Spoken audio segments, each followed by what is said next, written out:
DP झाला आता छत्रपती संभाजीनगरचा. जेव्हा डीपी होतो तेव्हा आपण लँड भूमापनाकडनं आपण पूर्ण ईपीओ घेतो अध्यक्ष महोदय. एक्झिस्टिंग जो लँड यूज असतो ईएलयू तो घेतो, तो आपण पूर्ण एम्पोज करतो आपल्या नगरपालिकेच्या नकाशावर आणि त्यानंतर आपण डिक्लेअर करतो. मग सजेशन ऑब्जेक्शन मागवतो.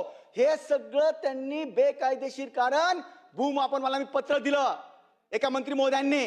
त्यांनी सुस्पष्ट लिहून दिलं की हे सगळ्या याच्यामध्ये सदोष आहे.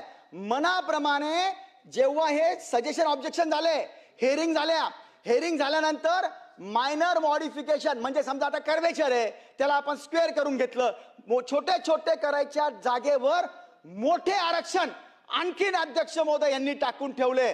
इतकंच नाही अध्यक्ष महोदय, ज्या एक्झिस्टिंग जागा होता ह्याला आता एक 15 दिवसापूर्वी अध्यक्ष महोदय एका मुलाचा मर्डर झाला अध्यक्ष महोदय. दुर्दैवाने काही गुंड प्रवृत्तीच्या मुलांनी त्याचा हे केला, मर्डर केला आणि तिथले सगळे एन्क्रोचमेंट काढण्याकरता ठीक आहे, एन्क्रोचमेंट काढायला आपली काही हरकत नाही. पण अध्यक्ष महोदय या आयुक्तांनी याचा फायदा करप्शन करता असा घेतला की जर समजा अतिक्रमण आहे, सरकारी जागेवरचं अतिक्रमण आहे, मॅटर कोर्टमध्ये गेलं, कोर्टाने स्पष्ट सांगितलं अध्यक्ष महोदय, ऑर्डर आहे माझ्याकडे की तुम्ही प्रोसेस फॉलो करा.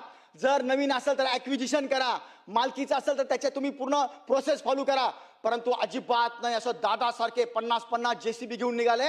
एन्क्रोचमेंट काढायचा माझा अजिबात विरोध नाही, पण समजा मालकीची जागा आहे माझी 60 फूट पण मी तिथं बांधकाम परमिशन नसेल घेतलेली तर त्याला कायदा आहे, तुम्हाला मला नोटीस द्यावी लागते. हे बांधकाम एक तर तुम्हाला रेग्युलराइज करता येतं किंवा त्याला तुम्हाला दंड आकारता येतो अध्यक्ष महोदय. इथं उपर तुम्हाला पाडायचं असेल तर माझं म्हणणं ऐकून घ्यावं लागतं.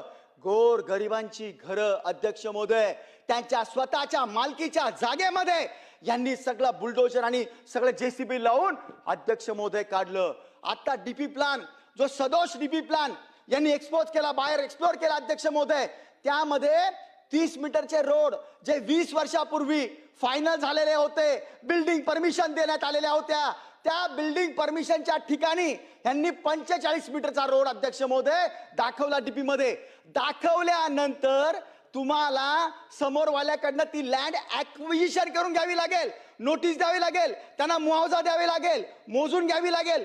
तसं काहीच न करता स्वतःची मनमानी करून आणि हे अतिक्रमण काढण्याचा प्रयत्न अध्यक्ष महोदय यांनी केला होता.